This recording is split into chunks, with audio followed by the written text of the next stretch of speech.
Faltafaraka aminao indray tompo kilasy tongovavy atao anatin'izao fotoanany fampahalalam-baovao izao manatitra ny araba ary manasanao anaraka ny antsipirim-baovao hatramin'ny farany.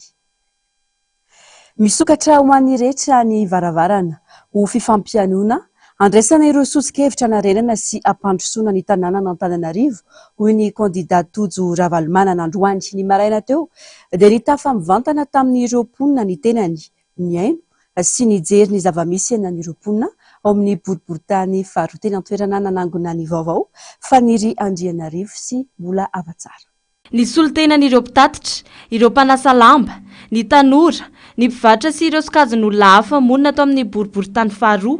no nifampiresaka sy mifampidinidinika tamin'ny kandida Tojo Ravalomanana androany. Maro ireo olana mila fanarenana ety amin'ny boriboritany faharoa hoy ny solotenan'ireo mponina. dia misy efa hanopatra ny varavarana ihany koa ianao mba hanoana anay mpamboly tena tsapanay hoe mizaly ilay mpamboly olona olona fa olona tsisy dikany izany mpamboly izany izany nahatonga anahy hitsangana hoe efa lehibe ireo ray aman-dreny teo aloha ireo fa alao mba hijoronay tanora indray mba atao fantatry ny malagasy rehetra mihitsy hoe izany mpamboly izany tsy olom-polom-poana azafady fany andohan'ny olona rehetra. Sekobolika mafisiko ny teny namana teo satria na ny mpivarotra na ny mpanasalama mila desesibosy public ary tena ilain'ny vahoaka zay satria ny toerana teny nefa ny lafiny fivelomana andray manamorona ny arabe dia hoaiza moa zany olona leo nataka aminao zany zay mba hijery manokana mihitsy hoe ahoana ny anaovana an'ilay tsenanay dia izay tsenanam-bolokandrona zany hatramin'izay misy iny eo amin'ny tanànanay zay moa zany dia amoron-dalana tsy misy jiro na ray ka angatanay hoe ahoana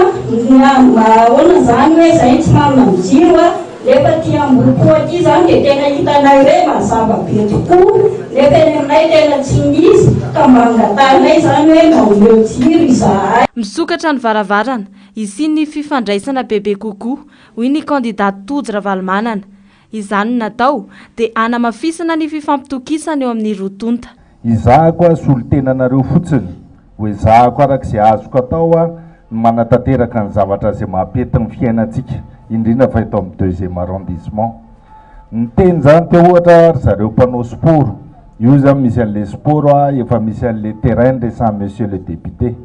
fa ny zava-dehibe indrindra dia le hoe tsisy asa tsy miasa zany le olona ohatra mibetsaka taminareo teo no teny hoe tsy niasa indrindra zany zao fa le tanora solonareo teny any ivelany any eto amin'ny cité de prof tsika eto amin'ny cité universitaire tsika aty zany le fampianarana tsy ambadika atsy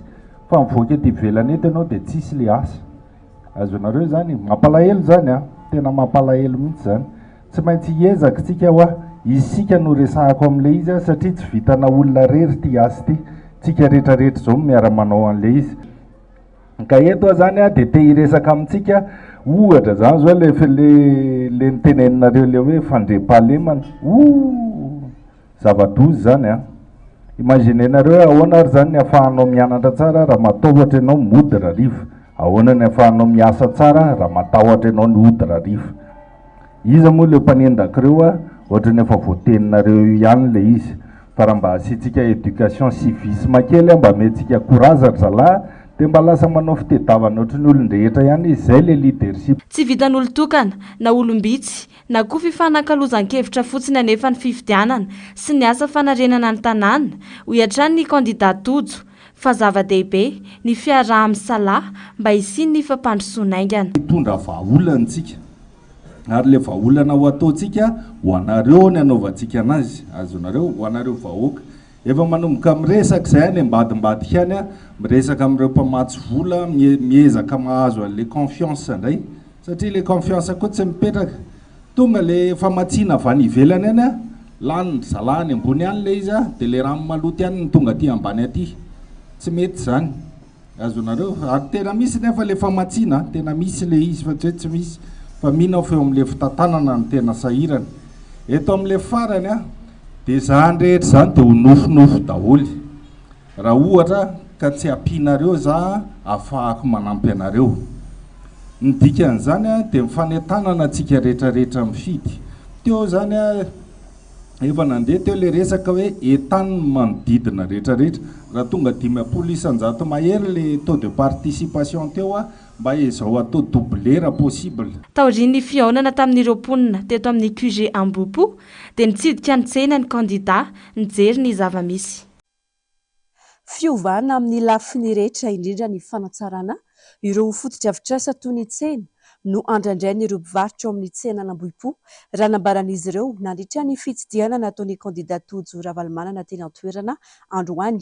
Nijery ny fiainan'ireo mpivarotra ny candidat ary nilaza fa anao nezaka fana mampandroso ny fotom-pivelomana. Paratsika ny fanadihadiana makasika izay. Velom-panantenana ireo mponina tetỳ amin'ny tsena Ambohipo nandritra ny fitsidian'ny candidat Tojo Ravalomanana tetỳ an-toerana. Izy no antenaina hitondra fanovana sy fivoarana ho an'ny tanàna n'Antananarivo hoy ireo mpivarotra. Hanatsara ireo foto-drafitrasa, hampandrosoana ny fotom-pivelomana, hampandroso ny tanàna n'Antananarivo hoy ihany ireo mpivarotra. Igny aloha aminany espoir mba entintsika mamaha olona amin'ity Antananarivo iaramanana ty. Satria efa tena latsaka andavaka be Madagasikara ty indrindra fa Antananarivo. Izay zao mpivahina avy eto fa mahita hoe mijaly be ny vahoaka satria zay zao zatra mandro isaka kelikely eto efa tsisy mandro zany. Raha fahitako ohatrany hoe olona te hanao zavatra fa miankina amin'izay ino zany ina moa le fomba fitenenana le fomba fitenenana anankiray zay manao hoe fa volombelona mipiasa ny banky dia miankina amin'izay zava-misy zany fa raha fahitako ivelany dia zay aloha. Mangetaheta fiovana ireo mpivarotra etỳ Ambohipo leo ny tsy fandraisana andraikitry ny mpitondra ka maniry ny anana fiainana tsaratsara kokoa. Mahafinaritra raha izy mbola raha izy no tafiditra eo satria izay dia tena mitady fanovana mihitsiny dia fiovana amin'ny rehetrarehetra mihitsiny. Fanatsarana an-tsena, fanatsarana an-tanàna, ohatran'izany dia tavinay. Ny toerana hivarotana dia ny fandriam-pahalemana tsy tokony hoe tsisy mpivarotra intsony izao sisin-dalana fa tokony ao anaty tsena daholo. Ny olana aloha amin'ny ankapobeny zay aloha igny aloha général jiro fako ny eny amin'ny arabe amin'ny mpivarotra amin'ny mpandeha tongotra surtout le firavana mpianatra amin'ny riva dia le amin'ny sisina trottoir dia tery tena tery dia tery hay zany amin'ny ankapobeny fa zany hoe tsy mena tsy niany mivarotra satria izy tsy maintsy mitady vola satria aiza ary izy nitady tsisy toerana saza ho anazy fa tsy maintsy eny izy mitady ohatrohatr'izay fotsiny zany le fandaminana ny tena zava-dehibe. Mampahiry azy ny tenako mampahiry azy zay satria izy ngamba ny fanantenanay agnavitsika Antananarivo malalatsika. Miraha soana misy Tojo. Mipetraka ny fifampitokisana eo amin'ny candidat sy ireo mpivarotra ary maniry ny sy ny fifandraisana bebe kokoa ny rotonta. Ny rarisoa ny candidat Tojo Ravalomanana koa izy ireo satria tsy mora ny asa fanompoam-pirenena.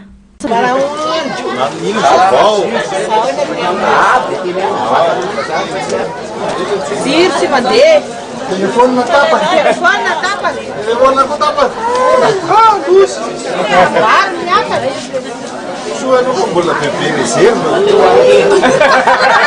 Misy le olona kely. Mihinana nangeza.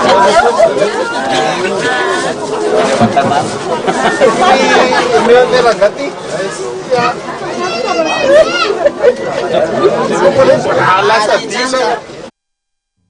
Lafimbavao hafa kosa indray tapidalak'ilay ny mpitondra fanjakana hoy ny solombavam-bahoaka Ralambomanana feno ka tsy mahita vahaolana amin'ny marary ny vahoaka intsony. Fampandriana adrisa sisa sy asa tandrametaka no betsaka fa tsy misy fiantraikany amin'ny fiainam-bahoaka fanadihadiana. Eo amin'ny sary sy ridrantsary ny Mathieu Prince. Fanodikodiana resaka sisa no misy atao alaolana manoloana ny etsika fitakiana jiro sy rano eto an-drenivohitra hoy ny solombavam-bahoaka Ralambomanana feno raha namaly ny filazany teo anivo ny mpitandro ny filaminana fa fanakorontanana no ambadiky ny fitakiana. Rary ny sitsy ny olona raha maneho ny tsy fahafaliany manoloana ny fampitehana teraky ny tsy fisiana vahaolana ho azy ireo. Feno vahoaka no misy ankehitriny io. Io zavatra misy eto amin'ny firenena amin'izao fotoan'izao io dia ilay tena feon'ny vahoaka. Ary aokatsika tompon'andraikitra mba tsy hanodikodina ny resaka hoe misy mpanao politika ao ambadika izy ireny tena tsy tamitindra mitoraka ty hitanao isaky ny elakelan-trano hoe misy an'ity zavatra ity ahoana no mahatonga ahoana hoe ny mpanao politika no ambadika izy ireny alao ny vahoaka ny eo ny heviny aiza ihany ary zany ny olona ny afaka ny eo hevitra efa marary azy loatra ny zavatra misy ka rariny sintsiny ka io fomba ataony io no entiny ampisehoana an'izany tsy fahafalian'izany tadideo fa tsika mpitantana tsirairay avy dia mivahoaka ny manakaramatsika matotsy efa mihetsika ohatran'io zany dia dikany tsy mahafeny zavatra nakinina taminy ireo tompon'andraikitra tsirairay avy ka maneho ny atezera ny vahoaka ka dia za eto dia te hisintona sainy mitandro filaminana mihitsy hoe afaka ataonareo ny mandamina fa aza mandratra olona na misambotr'olona re tompoko aleo ny vahoaka ny eo hevitra aleo meo azy ireo mifahalalana tena maneho hevitra afaka fehezina ary inoko fa olona afaka tenenina ny vahoaka fa avelao ampisehoany zay tsy fahafalipony zay amin'ny fomba ahoana ary zany nanehoantsika hevitra faniry tsisy fanehoan-kevitra azo atao tsovy eto amin'ity firenena ity sa zay atao mitantana rehetra dia kena daholo na efa afaty ny vahoaka azy fitondrana tsy mahavaolana ny misy eto tsy vo izao no nisy ny olona ny rano saingy vaolana tandrametaka entina mpandriana adrisan'ny vahoaka no asesy tsy misy antenaina efa tapidalaka leny mpitondra fanjakany iza moa tsy nahalalan'izany io fantsona fandehanandrano efa tsetsiny atao fotaka tsy zany foana hirahira teo tsy vo zao ange nisy an'izany fatapahana rano zany fa efa fitarainana efa firy-taona ny fitarainany vahoaka dia mbola zay ihany ny tenen'ilay ministra androany hoe tsy maintsy soloana ireo nefa tamin'izany efa taona telo taona lasa zany hoe hosoloana ireo fantson'ireo efa voninao ny fantsona nolona ny eto Antananarivo aloha ny resako satria eto ny tena fantatro efa na nisy orinasa avy any Afrika Atsimo nahazo ny tolotrasa tam'izany hoy ilay ministra dia androany mbola miverina indray ny hirahira hoe efa ho atao ireo inona zany natao le teo aloha fampandriana drisa fotsiny dia hiverina ohatr'izay ihany efa tsy zanontsony ny lalany atsika vahoaka tena hoe amy vahoaka ny fitenenana aleo vahoaka ny eo ny atezerany aleo vahoaka efa natsapy izy ange efa mba samy niaritra daholo ihany nandritrizay fotoan'izay fa za eto dia tsy te hitentsony hoe efa tsy sangy mihoatra ny lotsony na ny kalifena azy raha tsy hitako tsony fa efa tsy mahomby tsony zao fitantanana zao tena efa tsy mahomby efa tapidalaka lety fitondrany toy ireo faritra maro eto andrenivohitra alasibatry ny fatapanjiro lavareny dia niroso tamin'ny fitokonana ireo mponina tao Tanjombato omaly aleo ny vahoaka ary naneho ny heviny manoloana izany mpitandro filamenana nampiasa hira nefa ny navaly ny etsika ireo vahoaka afa tsy nisy ny vaholany vokany nisy ny naratra nandritra ny fitakiana ary nisy ihany koa ireo voasambotra nandritra izany etsika izany sitrakara tovona mitso ny aritanjona no mitatitra amintsika ny antsipirim-baovao mitohy hatrany ny fitokonana isakariva ataon'ireo mponina eto Antananarivo teny Tanjombato indray no nahitana izany omaly tovoky ny fatapahan-jiro lava ny mponina indrindra ity toerana ity izay sokajiana ho toerana tsy mandry fahalemana ka mila jiro hisorohana ny tsy fandry-pahalemana ny ato nandritry ny ora maro ny herinaratra teny an-toerana omaly ka nampitroatra ireo mponina teny an-dalambe izany ho fanehoana ny tsy fahafalipon'izy ireo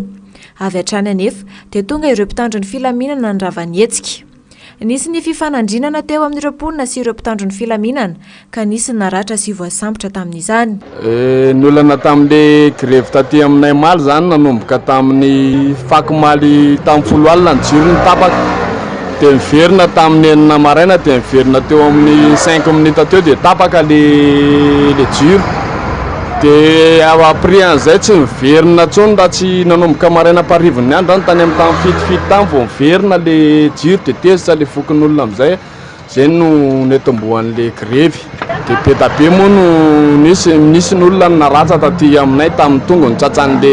pitika an'le crimogène na nisy ny voasambotra teo amin'ny anankitelo teo satria nisy vehivavy kely ndray dia lehilahy ny anankiroa samyny ankizikizy daholo ireo dia nefa tsy tokony hisambotra olona ohatr' izany izy fa raha ny tena tokony zavatra ataony tokony izy ara niaro an'le vahoaka satria tsy le vahoaka tsy isy zavatra simba tsy manimba zavatra fa mba mitaky eo amin'ny fahamarinana amin'le resaka fatapahan-jiro manotohina ny fiveloman'ireo mponina ny fatapahan-jiro lavareny ety Tanjombato.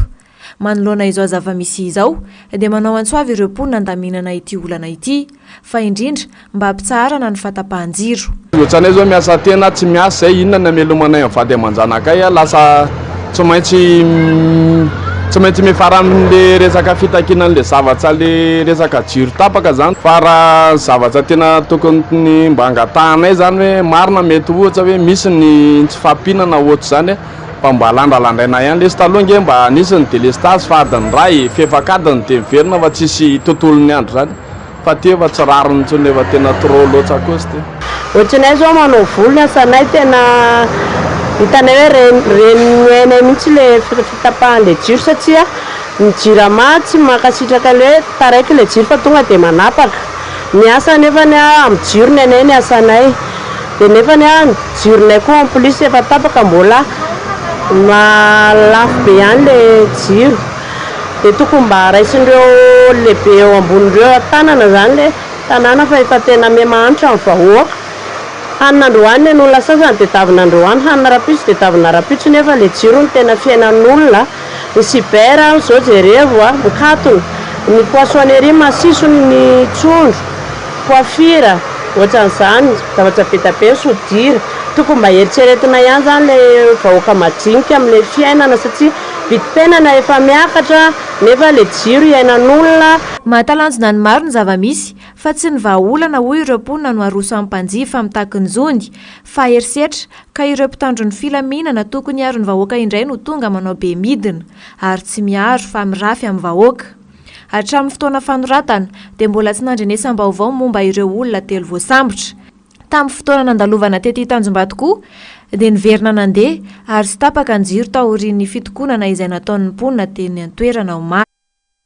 Fandrin-jiro iray no nirehitra teo amin'ny arrêt 35 Tanjombato ny tolakandro teo. Tsy fantatra ny antony firetana saingy afo efa niredareda no hitan'ireo mpivarotra manodidina. Nisy ny fiantsona ny mpamonjy voina saingy tsy tonga teny an-toeran'izy ireo nandritra ny firetana ity andrin-jiro ity sitraka ratovina Mitsoa ny Aritanjona. Niredareda ny afo tety amin'ny andrin-jiro arrêt 35 Tanjombato. Tsy afananoatra fa andrin-jiro niresaka eto. Fa dia nijery sy nitazapotsiny ny vahoaka sy ireo mpitandro ny filaminana. Tsy nisy tompona andraikitra tonga mihitsy moa nandritra izany tety an-toerana.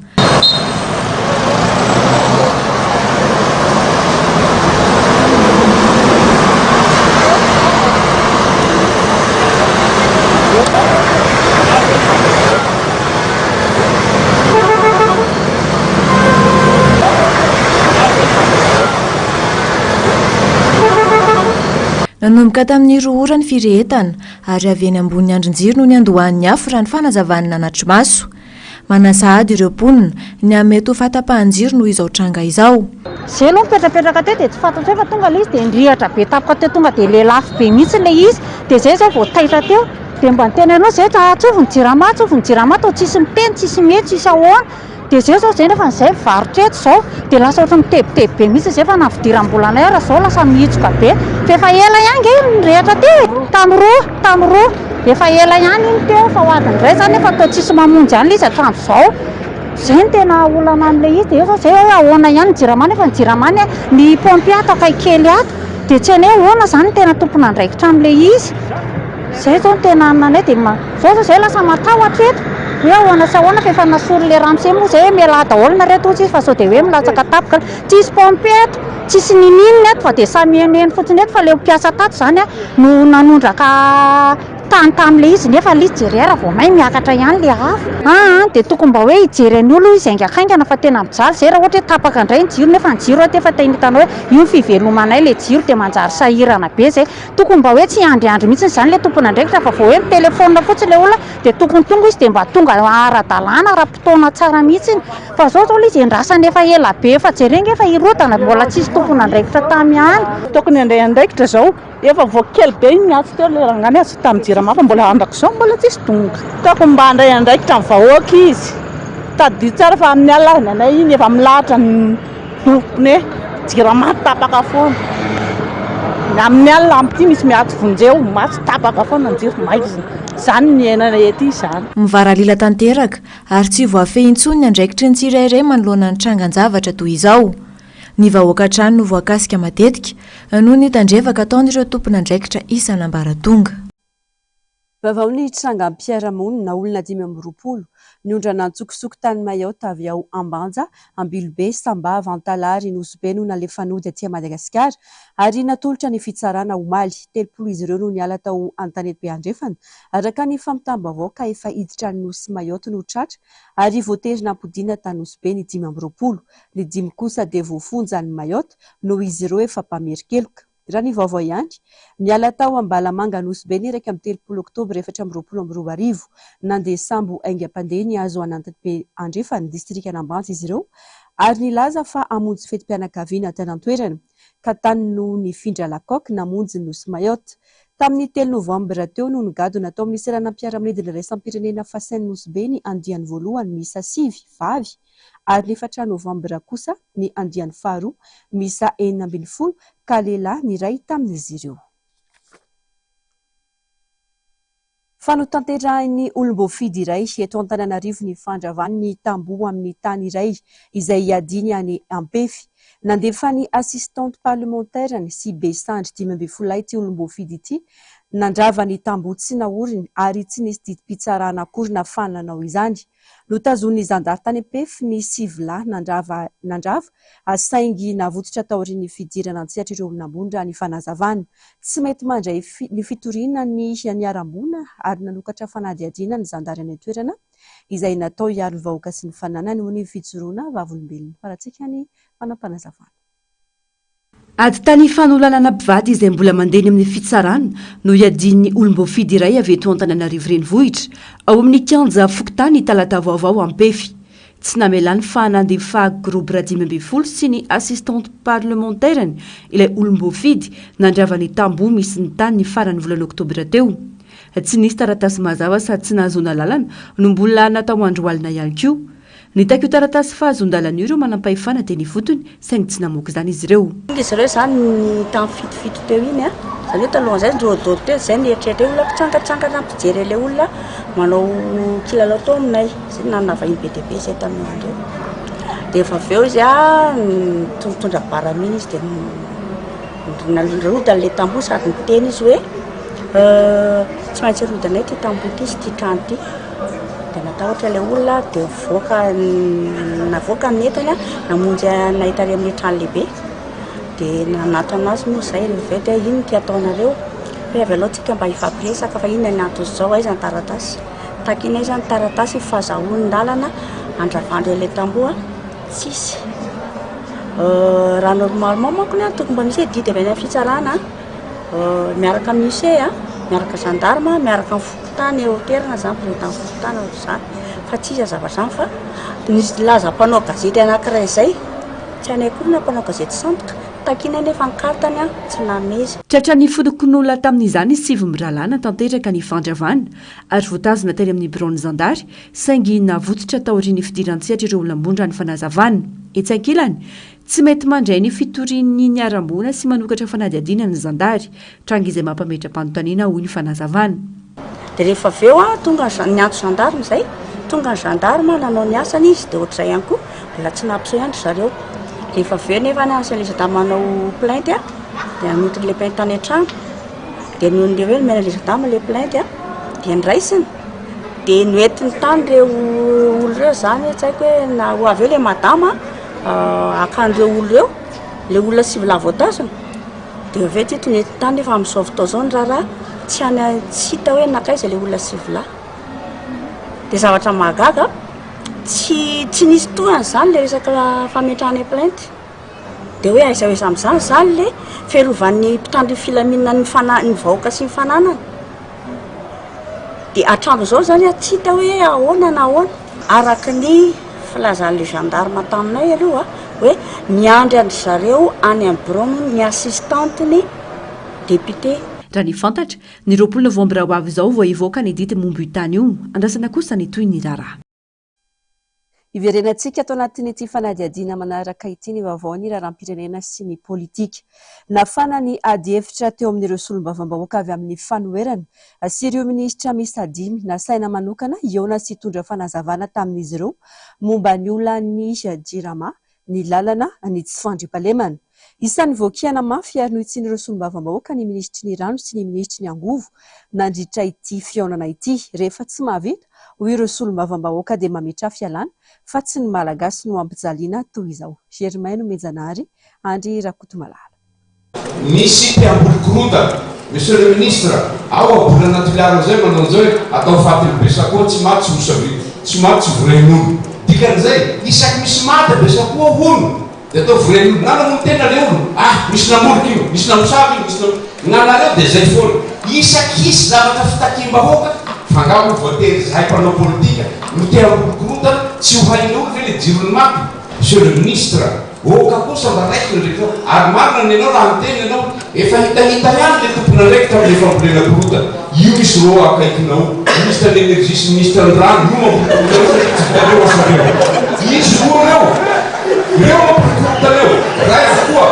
vo misy monsieur le président koa mamboly korotana eo satria izy ny lava ampiana 400 watt mégawatt miary ampiana 2 millions manatena zahay vahoaka igny koa mamboly korotana io antarana no zalarinao koa zay ireny mamboly korotana misy namny fa zahay vahoaka. Niakatra ny marim-panany adihevitra teto amin'ny anteny Mera-Pirenena nijoro amin'ny mahasolom-bavambahoaka azy ireo avy amin'ny fanoerana ny olany jiro sy ny rano no tena mampikaikaka ny rehetra eto Madagasikara ka ireo ministra voakasika izany no nampiakarin'ireo solom-bavambahoaka avy amin'ny fanoerana hiatrika azy ireo. Fa hoe miaraka mpanao politisy na mpanao politika mpanao politika no mitadina ty firenena ity izany no lala-panorenana izany tsy hoe tsy manana vision tsika ary marina ny teneniny hoe raha resaka jirama de fefa nampidibola tamin'ny 2009 fa fitondrany guerre zay namotrany ny jirama jusqu'à zay nahatonga anay 2009 miazay 2007 fa 2009 izy fa nahazo tombo azafady tatsany cour de compte andono non si non cour de compte là si le autre cour de compte là niemo yeye tatsany cour de compte ntendo misy tombo niazo comme 2009 natina na tsy tantaza anana zany dossier zany ary isika akometrerena mahazo miasa miaraka amin'ny cour de compte tatsany cour de compte zany raha fa tsy ataotsika an'izany izy de tsika miamilenka miamilenta raha izay tsy mora ny asanao andrebato ministre miangovo zany miangavy anao aho mba tsy hay iana anao décision 5% ty rehefa tsy mahalo voaloha facture ny vahoaka malagasy mba mialatsy raha produitsika io produit ratsy am'izao fotoana zao raha manao diso zany nareo tsy voasazy raha manao diso ny jirama tsy voasazy fa raha mba misy diso kely zany vahoaka malagasy de voasazy zava-tiako tenenina miangavy hoe andrebaso ministra arovy ny vahoaka malagasy mba asolo io zavatra eo. Raitra ny fitondram-panazavana nataon'ny ministra tsy valy teny mivantana nefa no natao fa ara-teknika. Miteny amin'izay foana raha n'Antananarivo réseau-ny orina tany amin'ny 1937 tany nampatra tsy diso raha nipompe eo 1927 zay zany no zava-misy atao ranon'Antananarivo. Ny ranon'Antananarivo natao hoe réseau ramifié azavaiko kely techniquement fa maninona no azavaiko anareo ny hoe maninona no azavaiko amin'izay mafan'izay natao hoe réseau ramifié dia réseau mifampitipititra be dia be misy tompony io misy hoe avantage dia misy inconvénient. Ny avantage ny réseau ramifié dia indraindray mba misy lalana afaka ahodana ihany raha simba ilay réseau dia afaka ahodana makaty. Ny inconvénient ny réseau ramifié dia misy fotoana rehefa mikorotana ny anankiray dia mety mampikorotana zavatra be dia be ihany koa raha mpanina anankiray na réseau ramifié zany mety manimba zavatra maromaro. Ny ranon'Antananarivo faharoa misy 26 réservoir 26 réservoirs jusqu'à hatramin'ny année 2005-2006 ny jirama rehefa tsy nahita solution ny tompony ho izy zany mampiasa ny rano zany dia ohatran'izao miainga varia amin'ny capitage raha ny antsika zao dia station de production marché alors azavaina mantsy le olana fa manjary sahirana tsika rehefa aveo miteny anazy rehefa miainga vany amin'ny capitage directement makany amin'ny réservoir tokony tsy misy fizarana-rano, tokony tsy misy réseau de distribution. Zay natao hoe réseau fizarana rano. Zay ny principe voalohany indrindra amina rano. Miainga avy any amin'ny captage ohatra hoe mandroseza makany amin'ny réservoir tokony tiobe anankiray dia mameno amin'ny réservoir fotsiny dia mizara. Andrasiko ho avy satria ianao nanontany hoe inona vahoaka. Saika lany tamin'ny fanazavana teknika ny fotoana ka voaterina napaka izany ny solombavambahoaka avy amin'ny fanoerana. Raikitra indray ny fifanazavana teo amin'izany solombavambahoaka. Mafinaritra ny ministre fa lasa atahorako fotsiny hoe sao de hampesika fotsiny tsika dia zay fa zao no vatsika azy i manova mangataka anao zahay anao conférence de presse anazavana zany rehetra zany fa le fanontaniana iny natao fanontaniana ho azo be sy maro za zany tsy fampona tamin'ny anakretany iny enao no ministre vaovao dia tsy fantatra ao dra afaka iaiana an'le ary enao mbola tsy niaina tao anatiny tsy fisindrano ka alovako sandroko etoy zany maova conférence de presse hanazava dia azainy fa tonga dia itsio vita ovina hotrina le fantaniko reny zany dia manao conférence de presse tsika baka fa nazahoa hanatrika conférence de presse fa aleo tonga dia valio tonga dia valio tsotra avao zahay satria vahoaka malagasy io manaraka atsika iaby zao valio tsotra hotrina ovina zao tenenina hoe toaky tsy azonay le tenenina hoe tsy vitan'zirama zay ngamba le satroka monsieur le vice-président valoba avelantsika aloha le membre gouvernemanta hitondra fanazavana azafady izy mitondra fanazavana fa aleo valina le fanontaniana président fa zao nampiseho sary ny mpanomatra teo zay détail an-javatra dia manome information atsika amina antsiprin'ny ministre mety anareo tsy mila an'izany fa ho anay tena ilaina dia alotoizana le ministre misaotra monsieur le ministre mangataka alotoizana le izy rehefa aveo sika afaka miverina indray mametraka fanontaniana fa alao andeha le fanazavana arak'izay rehefa fanontaniana anazy misaotra nina doko misaotra monsieur le président le izy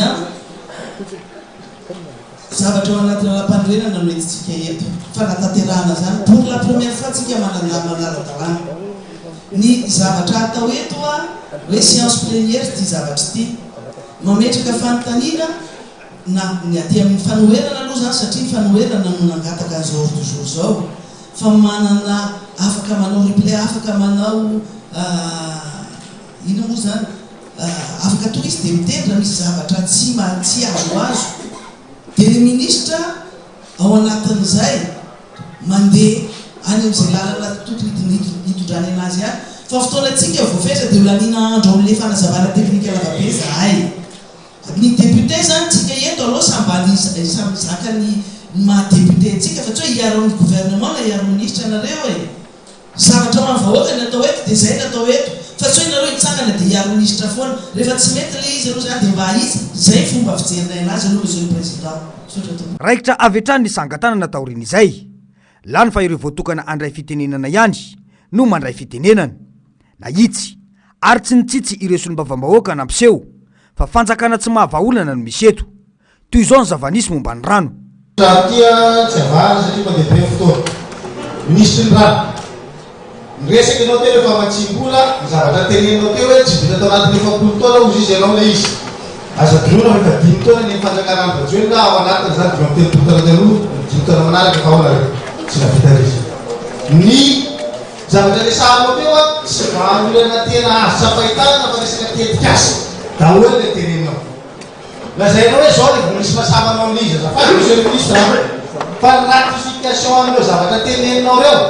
ameko ny dany ameko ny projet de loi voalohany loi 2010-009 io no mitondra n'ilay ratification nataony tato jirama hotel prix zany hoe zany tsy voaloany fa tsy vitanareo zany hoe tara anao kola teny amin'ny janvier vo mateny izy ny jirama hotel prix tenenao 30 millions précision prix monsieur le ministre 35 millions d'euros précision ny anazy raha ohatra ka dikatsika vola gasy no 140 milliards 327 millions 950 000 ariary. Tsy raty zany 85. Na reo nefa raha jerena ny taux de décaissement amin'izao fotoan'izao tsy za mamorona zany. Fa ny compte rendu amin'ny exécution budgétaire avoaka ministère fitantanam-bola dia miteny zay 10% ho an'ny engagé zay fa tsy mandaté. Fa raha mandaté jerentsika 26 milliards ariary tout ny capacité d'absorption taux de décaissement nareo. Dikan'izay mampanahy zany le resaka tetikasy tenenao vahaolana le resaka raha. Miresaka ilay tsika raha mbola ratification nataonay ihany tamin'ny 2022 nataonay farany resaka rano. Ny tamin'ny 2022 loi 2010-020 tenena raha 10 zany. Io dia financement nay avy amin'ny IDA Banque mondiale mitetina 159 millions 200 000 DTS. Raha ataoko amin'ny ariary izy mahatratra amin'ny 438 milliards d'ariary. Zay voly mbola fanatsarana daholo zany fa miankina amin'le taux de décaissement zany. Vola betsaka raha ny chiffre fa famoahana azy tsy vitanareo tsy capable le gouvernement de mamoaka lay financement externe. Financement externe après un LFR 3265 milliards ariary. Zay ny financement externe 26 milliards vokanareo. Lavitra be zany monsieur le ministre. Dikan'izay aza apatorina mitsangana le vahoaka zany amle hoe misy tetikasa ohatrao tetikasa ohatrao zany daholo mitondra tetikasa mamrano. Zany teneniko zany le lalàna. Jirama mety fandinkadika na velona amin'rana rehefa monsieur le ministre lekofo ho privatisenareo ve jirama zay fanotaniko ho privatisenareo ve ny fitantanana jirama. Ny jirama tsy manana fotodrafitrasa fa mividy herinaratra avy any amin'ny olona koa ntsika zay. Manao resaka exploitation tsika amin'ny resaka panneau karana mahazo anazy. Mandeha famatsika herinaratra karana mahazo. Amin'ny ao anay hoe izy ny tokony asembreo amin'izao fotoan'izao. Gasy ve sa jirama. Mikasika ny travaux publics mifanesika amin'izay satria olany raha koa tsika io. Mazaka firy koa le matoministre ny lalakilena faharoa no andeha hitonana fitaovana 60 tonnes ho alefa amin'ny RN2 hoe amahana ny olany famatsina herinaratra eto Antananarivo. Dia ameo anay zay saka zay masaka an'izany ve tsy sa hopotehanareo le lala. Fito izy io raha tsy diso zay zany zavatra ho atsofoko ao zany ao anatin'izy. Lay taux de décaissement teny amin'ny monsieur le ministre troisième trimestre sy précision ihany. Mikasika ny resaka rano ihany. Ampatina zaka mba isan'ny zany amin'izay rano zay. Amin'ny ray maraina moa vao milahatra bidon zay vao mandeha ny rano jirama anivatiko zany. Rano nefa eo amin'ny commune urbaine. Rano zay izy. Resaka fitandrana fandriam-pahalemana. Monsieur le ministre, resaka formation ve sa comportement ve sa resaka fitirina tsy nilamina tany amin'ny fanaovana fampifanana no mahatonga le zadany fampitofitra. Raha tsy voakanareo mazava be ny formation zay mahazo fa mampalahelo zany zadava fampitofitra zany. Hoe officier tirina manamboninahitra sous-officier tirina sous-officier ao anatin'izy. Nefa nareo nitandra le filaminana problème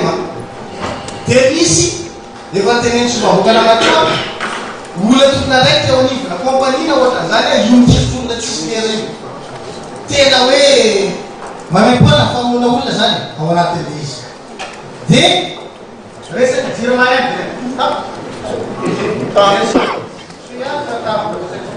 mila hoe alefany any koa ny vondrona piary herinaratra izy amin'ny menaka mavesatra eo anivony jirama.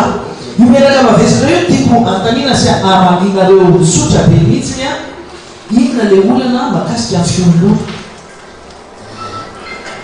makasika ny Madagascarolona. Inona le problème par rapport à Jodrovena. Aleo fantatsy le vahoaka le izy fa mitikodinareo nefa afaka mamaolana ngeza be ao anivony jirama io fiolona avy any Madagascarolona io. Ny namana zay iverenako kely makasika ny le rano teo zany. Izahay zany mahita hoe na eo ara le finiavana zay ataonareo technicien moa ave misy mieno le olona izay miteny zavatra irréalisable ohatran'ireny zavatra ao anatin'ny jiro reny. Toteny ve nareo enona ihany ve nareo satria zay mahita sarisary hoe ohatran'ny miteny ohatran hoe tsisy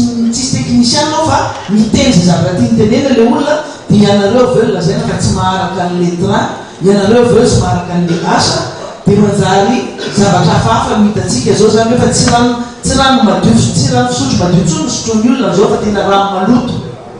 ary milona ao anaty rano maloto. Tanarivany voatra resaka io a ho an'ny misy rano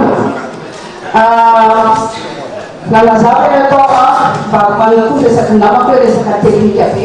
fa ny ilaina amin'izao dia rano tonga projet tokantrano fa tsy rano taterina mibomboany zay vahaolana ilaina amin'izao fotoana izao. Misy an'le baolina fontaine teo forage mafy hoe 5 lazao aminay mazava aizavo ny commune asianareo, aizavo ny fontaine asianareo satria mba ahafahanay manara-maso an'le izy tsara hoe tena misy be satria budget eo papana ny anaovana forage anakiraiky. Hoan'ny ministre ny andovo mitaraina ny vahoaka malagasy mampiteny mona mihitsy ny délestage tsisy fety maty ny sehatrasa maro verivola ny olona potika ny fanarana noho ny tsifisin'ny jiro. Moa ve nareo maneo vahaolana ho an'ny fanoenana ny olona very asa amin'izao délestage zao, ny olona potika fananana amin'izao délestage zao. Manarak'izay mandehabe ny manana tompontso amin'izao délestage tsisy fety zao ny mpandarava iny iraisanareo fombafomba aminy ve ny mahatonga ny fampitaliana ny vahoaka ohatr'izao. Fahatelo, maninona mbola alefa foana ny mpanapaka jiro ny JIRAMA, mbola miakatra lafo be ny fakturan-jiro kanefa ny jiro tsy tokony alefanareo koa zany efa mpanapaka jiro satria ny jiro efa tapaka ho azy isan'andro. Manarak'izay miafikasika efa hoe tapaka foana ny jiro rehefa mirehatra koa ny jiro le kobrainy amin'ny poto amin'ny JIRAMA reny amin'ny atanjobenana any reny mampiretina moa ve tsy mba misy efitra ahafahana manao an'ireny mba amin'ny andro maizina ihany reny mampiretina fa tsy amin'ny atoandrobenana any. Ho an'ny vahaolana rehefa tsy vahaolana tsy efikasy tokony mba manapa-kevitra mandray fepetra hoe mametra pelany zay zany vahaolana fa ty aminay rehefa tsy mahita vahaolana nareo dia omenay vahaolana rehefa tsy mahita olona efikasy anao iasa ny mpitondra fanjakana dia zay manana vahaolana manana olona amin'izany rehetrarehetra zany dia vahaolana azosonay mametra pelana tompo fa rehefa tsy vita le amdraikitra fa ohatany vahoaka malagasy tsy atao sonona amin'izao fiainana mandalo zao. Ho an'ny ao amin'ny gendarmerie sy ny misy olana mitanga tsy ataoko hoe kely fa tena ataoko hoe grave raha olona hitandro filaminana no lasa manolana olona. Misy olana mpanetsona masapaky ny teny hoe ny teny anaran'olona mivatanety fa omeko anareo le olona dia mba anjaranareo mampijery an'le élément ia masolo mavavahoaka dia tarainatria ny mpona ny olona miaran'izay fa fanolaran'izay. Ny travaux publics amboarina lalana eto Madagasikara zay vahaolana fa atika manokana aloha omena anareo le sloganay amboarina lalana.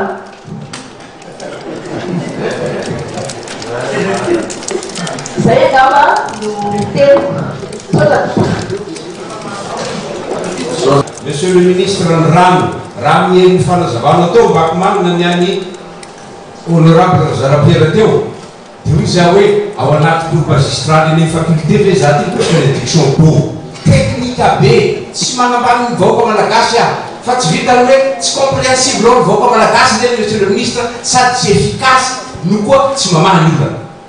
androany tsika bidon jaune feny eto Antananarivo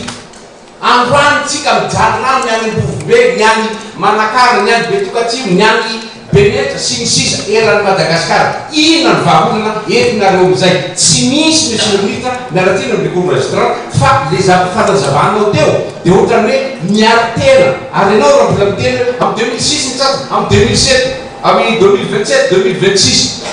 enao teo mbola miankina amin'ny conditionnalité apetraky ny bailleur mbola miankina amin'ny mbola betsaka ny pitipitso teknika zay azavaina tao mbola tsy fatinainao miteny koa mety fa tsy okony zay ne mety hanaraka andriamanimany koa satria zay ampirano sy ny avinareo de ho izy le manaraka eo koa tsy zany miteny anareo tam'zany fa le raiky laha tamina de ino hoaitsa le vahoaka malagasy manaraka an'izay monsieur le ministre ny délégué ministre délégué de gendarmerie ny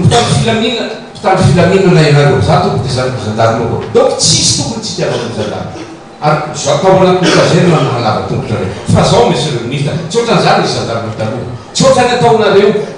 tsy erim-pamoretana fa mpitandro filaminana ho izy anao teo hoe miaraka foana moa ny maramila ny polisy sy ny sisa nareo gendarme ny tena raharaha mity raharaha ty za mba tsy nahita na mpamijery zao amin'ny télé na zahay tamin'ny 13 mai tamina za mba tsy nahita polisy na maramila na bomba lacrymogène fa nareo gendarme ka nareo mpitandro mba asa mba tapanao noho ny zavatra ataonareo gendarme lasa ohatrany hoe lasa tsy ho fahavanimbaoka ianareo monsieur le ministre fa fatanao ngamba fa miteny Betongolo iny maraina an'iny rano lahatra rano ny olona mitondra nandoro pneu maraina an'iny koa hita misy vadinareo gendarme ny lahatra bidon jaune natoraky ny olona ny bidon jaune satria izy io vadinareo napoko bomba lacrymogène aminay halina androany nareo lahatra miaraka aminay tokoa zavatra misy zany monsieur le ministre naholavonareo zany zavatra misy zany ka monsieur le ministre kare mpitandro filaminana ianareo fa tsy herim-pamoretana ho an'ny vahoaka ary miaro ny vahoaka sy ny fananany zay mandraikitareo mpitandro filaminana voalohany mbola tsatsiko resaka ny maramila sy ny polisy fa inareo gendarme no tena raharahty raharaha ty mikasika ny fandripahalemana amin'ny ankapobeny tena mba iranareo tena de zao voajery tamin'ny télé hala hitatsika daholo zany afaka mahaliana angamba tamatavy misy olona voatafika avy nanao pastoa maratra mihitsy ary le olona izy mirada angamba halina de voalina koa nandeha tamin'ny télé koa misy mpivarotra grossiste na eta madinika voatafika koa tena mpitatafika karaha io firongorongornareo basy sy ny fitaovana mandeha mandravany ankoatriny rano dia olana gavana tsy ahitamba-olana ny herinaratra toy izao anefa no fanazavany ministra momba izany voalohany ny famatsian-jiro eto Antananarivo sy manodidina satria tsara rappelena amintsika fa ny réseau interconnecté Antananarivo dia tsy Antananarivo ohatra rery ihany satria mitatra hatrany amin'ny faritra Itasy sy mitatra hatrany vakiny Karatrany zay mahazo réseau interconnecté azy io réseau interconnecté Antananarivo ny filana ny demande zay zany hoe appel de charge aux techniciens rehefa amin'ny ambany ndraiky izy dia manodididina ny 120-125 mégawatt amin'ny alina io zany ary tafakatra hatrany amin'ny double zay any amin'ny 250 mégawatt reny zany le appel de charge hoe zay zany ny filana ao anatin'ny réseau troan'ny olona na vahoaka zany hoe tokantrano sy ny orinasa indrindra zany amin'ny hoe période de pointe ny période de pointe matetika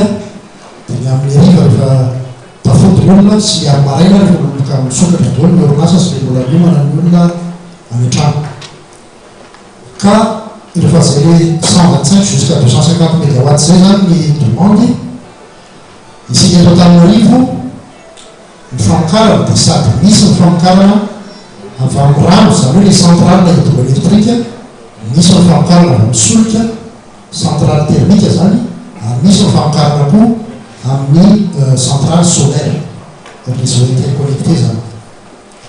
fantatsika fa misy maromaro ny centrale hydro eto ao zany dekaleka lehibe indrindra dia ao koa ny mandraka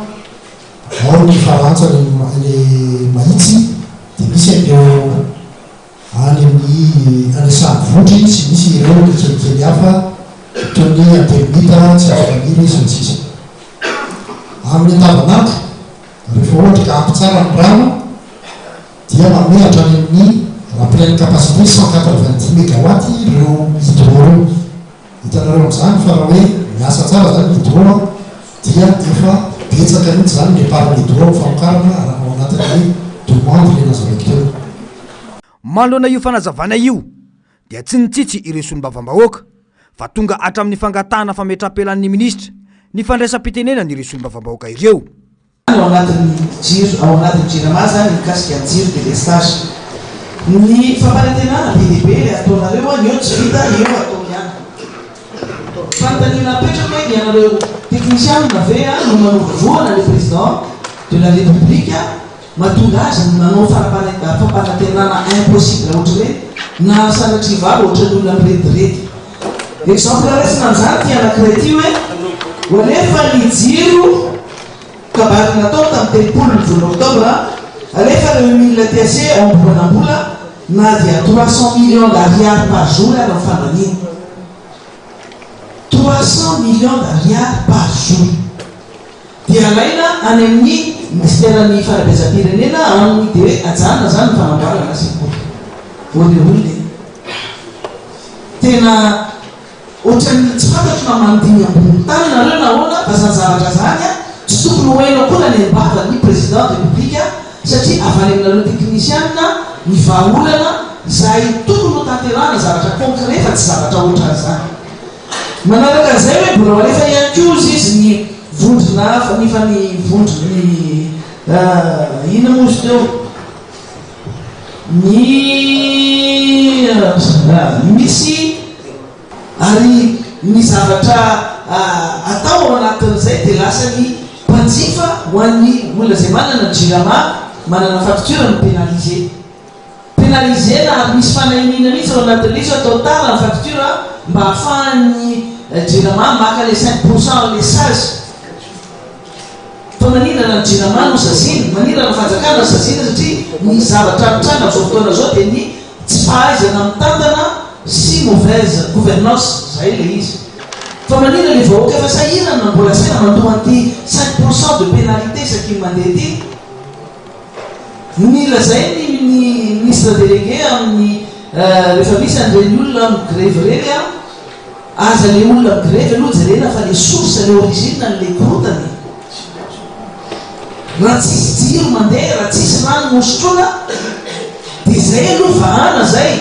fa tsy le olona hoe migrefy dia hoe azozao nareo lasanareo fampanakorotana mbola tsy nahitsy zay hatramin'izay a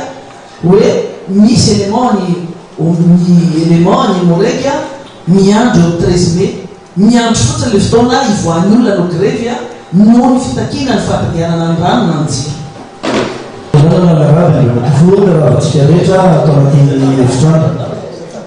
fantanina voalohany a zany a makasika ny ministre délégué fana gendarmerie sy ny travaux public mila tena antony mety nanesorana ny direction générale de la sécurité routière teo anivon'ny travaux public dia nalefana amin'ny gendarmerie ny antony a raha resaka visite technique zany a sy ny fisavanany papier dia ny gendarme daholo no manao azy dia miteraka zany izy vola miteraka nreny accident rehetra zany satria lasa mampiteraka kolokolo le izy sady jugeparty ny gendarmerie ao anatin'le izy ny faharoa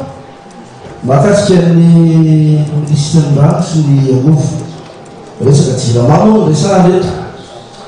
raha mandinika tsara zany sy ny fanazavanareo a dia tena karazany manao le fety-annonce foana ny filoham-pirenena satria tsy mitsaraka ny filoham-pirenena miteny hoe mangataka faharetana enim-bolana ao Antananarivo dia miteny keo izy hoe mamerina ny ministre sy ny DG isika kanefa raha mihaino fanazavanareo eto a impossible le zavatra teneny tsy verina am'izay tsony afa etat de lieu ny resahanareo teo a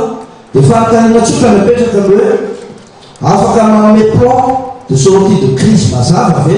nareo ministre rotota hoe reo vina marina no hivaly la jiro rano eto Madagasikara satria zay a ny antony ametrananareo atokona amekitra voalohany am'izay anareo mifanotanina faharoa dia nisy baiko nomeny filopirenena raha nanao direct izy tamin'ny anao anjerim-panjakana no hoe manomeza raty anao andreo atao ministre rovina ny tonga eto Antananarivo a fonctionnel i groupe mazaka 105 mégawatt io efa namaly ve ianao raha namaly ianao dia ampafakarona voaka malagasy hoe rovina tokoa le daty ary rovina ny fonctionnel le izy nazy efa ngeza be le groupe ary mitaky infrastructure fanamboarana infrastructure zany efa mivorona am'izany ve ny ministre ny travaux public ary manana budget anamboarana an'izay sa hoentina avion le izy ary tena rovina no fonctionnel lay groupe zany mba ahafahana mampiana an'izay olona jiro sy rano zay zay any ny fanontaniana tena misotra to diso hoe raha diso le mato ministre rehefa niainanao tsara de niteny ianao hoe 9 milliards d'ariary no lanitsika amin'ny groupe anankiray zany de plus groupe anankiroa plus 16 milliards d'ariary marina visana ray 6 milliards d'ariary ray 9 milliards d'ariary zay fotsiny angatanaolo marina sadisy zay oui fa total de vola titeneko matisika donc zany 25 milliards d'ariary total raha 2 mois zany tsy milatsaka tsy tahinandriamanitra isika ka tsy milatsaka io 50 milliards d'ariary rehefa mijerenay zany zany zavatsy zany handriamato ministre mangataka izahay rehetra izay lafo ny facturenay madera Madagasikara mba hampitovina satria samy mampiasa gazoaly tsika zao samy malagasy isika rehefa nanotanontano fa manina facturenay any Debo lafo manina facturenay any Tamatavy lafo manina facturenay any Mazanga lafo satria tena mampiasa gazoaly donc zany misy 50 milliards d'ariary ato dikan'izay mangalaky izahay ataovy mitovy ao facture manera Madagasikara satria samy mampiasa gazoaly teo tsika rehetra mangataka zay valiny fanontaniana zay androany hoe ahoana ny stratégie hitondratsika an'izay zany 50 milliards d'ariary donc zany mitovy dony zany ny production tsika rehetra rehefa niainanao andriamato zany andriamato ministre akoatsy ny travaux publics zay nanamaivana problème teto Madagasikara zany no comprendre anao mafasanao mivavako anao te hin'andriamanitra ianao omen'andriamanitra hely ianao avita ty mission impossible ty satria tena mafy ny mission nao karaha zany teny reto androany tsy manonetsina tao andriamato ministre fa te hanampy rehefa nihainanao zao dikan'izay zany projet rehetra nitenenao teo 7 ans vao vita durée de travaux au moins 5 ans hanavonao dossier 2 ans donc zany tsika tsy maintsy miditra amin'ny solution arafa tsy misy miorana mampitra mampitra vaolana fa zavatra mahagaga ny monsieur le ministre misy ambassadeur roa namoratsy tamy gouvernementa tara izy izy ity projet resaka interconnecté ity isika no tara nefa misy vola eo zay tsy azo kontsika monsieur le ministre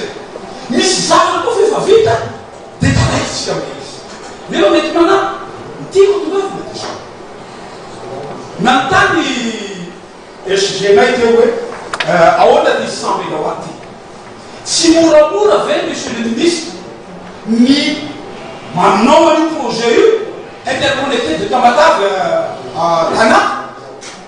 de mitaona an'le angova avy any Tamatavy makaty Antananarivo toy izay hanibanana ny gazoaly ivezivezy ao zay niteneninareo hoe fa mandany gazoaly bebe ity inona raha ty ity 105 mégawatt io zay solution hitanay mba moramora kokoa satria satria aona moa nitakeritserikazoana tetanarivo nefa fa misy projet fa mipetraka eo afahantsika mitondra aniny électricité ny lalam-pandrenana no manome fahefana solom-bavambahoaka avy amin'ny fanoerana ametraka fandaharam-potoana manokana amin'ny mpikamba ny governemanta sambany teo amin'ny tantaram-pirenena no nampiarina ity lalana ity ministra ena no nafaran'ireo solom-bavambahoaka avy amin'ny fanoerana hiatrika azy ireo 5 ihany no tonga voalaza fa namita iraka anivelany iray tsapa nandritra ny ady hevitra fa ireo fanontaniana antena manitikitika ny maro no navohitry ny avy amin'ny fanoerana raha toka fisaorana lavareny kosa no nataony avy amin'ny vondrona parlementaire miaraka amin'ny fitondrana lafombavao hafa kosa indray nanomboka ny 7 oktobra lasa teo ka ny faran'androany 7 novambra ny iray volanetra ao amin'ity taona ity tsapa sy tanefa fa tsy marisika amin'ny fandoava-ketra ny mponina an'ireo antony maro samihafa raha tsy teny fa tsy mifiakaran'ny vidim-piainana sy ny tsy fisiny tamberina andraikitra avy amin'ny fanjakana mipetraka hatrana nefa ny sazy ary efa tsy mahaloha abasetra ny vahoaka sitraka ratovina mitso miary tanjona ny faran'androany 7 novambra 2024 ny iray volany etra natao teto Antananarivo mbola maro anefa ireo mponina no tsy nahefa ny etrany noho ireo antony maro samihafa eo aloha ny tsy fampina na ny tsy fisininy eo an-tanana ka tsy ahafahany manefa izany fa eo ihany koa ny tsy fahitan'ny vahoaka ny fampiasana mivaingana amin'ny soiombonana ny etra voafaritry ny lalàna 424 bara 420 anefa ny anjaran'ny komina manoloana ny etra ny antony fahavitsiana fandoavana etsa le eo amin'le fiainan'olona o le andoha etsa izy mahazo raika poko ao anaty vilany noana le olona tsy araky ny fiainan'ny vola ampidirin'olona tsony le zavatra aloha eto Madagasikara ka raha man'izao ny France zao dia koatitsika eo atsinona 1,250,000 manofatrano ny olona mampianajana ka ny olona mandoa jirama ny olona tsy ampy le izy lasa voatery le olona mitsosa dia lasa tsy ampy zany le izy nefa ny voatsy voalohany etsa tsy voalohany jirama dia efa avy ny ao ambony tonga dia manao didiny besandro hoe tapahana na atao ohatr'izao na voasazy le olona dia ohatr'izay le izy dia lasa tsy voalohan'olona ny etsa ny patente nefa avy eo ianao rehefa apetsapetraka ao milamindamy mandray le izy dia ho avy ianao sy ny batsa hoe aiza ny anina anareo aiza ny anina anareo tokony mba jerena le momba an'izay rehetra izay ka le olona rehetra sy le olo ka mandohetra fa le olo tsisy vola na dia zay ndraiky tokony andohetra reny tsika fa aza megnatsiny koa zay raha ohatra hoe tsy mahavoalohetra satria sahirana be ny vahoaka dia nandohetra regny mijaly amatsiana ireo tetika asa mpandrosoan'ny tanàna ny etra ao anatin'izany avokoa ireo foto-drafitrasa maro iombonana ny fanadiovana sy ny fandaminana ny tanàna raha tsy teny afa-tsy ireo amaranana ny fampalalam-baovao ny maresaka avy any ivelany nisy ny isony fifanarana teo amin'ny Israely sy ny Boeing amin'ny fahazoana fiaramanidina mpiady raitra F15 misy 2020 raha ny fanamafisana natao ministeran'ny fiarovam-pirenena israeliana androany izay vatsiny miaramila amerikana ao Israely na eo aza izany manao ny darika bomba atao amin'ny Hezbollah ao Liban ity firenena ity amin'izao fotoana izao fanadihadiana Mananika ny 5.2 lavitrisa dolara ny fifanarana no sy ny avy ny Israely azona fiaramanidina mpiady fanampiny 2020 izay novokarin'ny Boeing. Vita ka omena ny Israely manomboka amin'ny taona 1.3 izany izay izara 4 hatramin'ny isa-taona raha ny fanamafisana ny ministera tompon'andraikitra. Anaraka ny teknôlôjia avolenta ireo fiaramanidina vaovao ireo raha ny fanamafisana. Anamafy ny fahaiza-manao ka aombo afaka hiatrika ireo karazana zava-miseho. Nanomboka ny fiandohany atao Bande de Gaza ny 7 oktobra 2022 efa nanao fifanarana rabarotra famatsiana fitaovam-piadiana amin'ny tentana $100 miliara Israely raha ny fanamafisana ny tale jeneraly ny ministera ny fiarovam-pirenena Yal Zamir atao anaty ny fampafantarana an-gazety. Ny faran'ny volana septambra teo dia efa nahazo fanampiana miaramila amerikana misandavaly $7 miliara ny israeliana izay mitsinjara toy izao. Ny $10 miliara dia niompana tamin'ny fividianana fitaovana hiatrana ny ady ary ny $10 miliara kosa natokana ho amin'ny fanatsarana ny fiarovana anabakabaka israeliana. ao anatin'izany rehetra izany maneho ny fanafianana bakabaka ao amin'ny toeram-pamaharany Hezbollah iraniana tao atsimon'ny Liban manamorona ny Israely sy tany amin'ny faritra atsimon'i Beirut izay manakaiky ny serana mpiara-midina iraisam-pirenena ao an-toerana ny tafika israeliana androany fanafiana izay nialohavany antso avy amin'ny tafika israeliana mba hialan'ny mponina ny toerana isy ny fanafiana. Nanomboka ny 13 septambra nanao hetsika fanafiana mahery vaika manohitra ny hetsika islamista Hezbollah tao Liban Israely ary nanomboka ny 30 septambra no nisy ny fanafiana tanety tao atsimon'ny firenena izay mikendry ny famerenana amin'izy ireo mponina manodidina ny Enal ao avaratry Israely izay nafindra toerana. Tapitra ny fampalalam-baovao tompo lasy tovovavy mankasitraka fenanao nanaraka izany hatramin'ny farany maraina vetrany ireny izao fampalalam-baovao izao ty mahazatra ny fandarana Global News le teraka mametraka ny mandra-pitafindra tompo lasy tovovavy.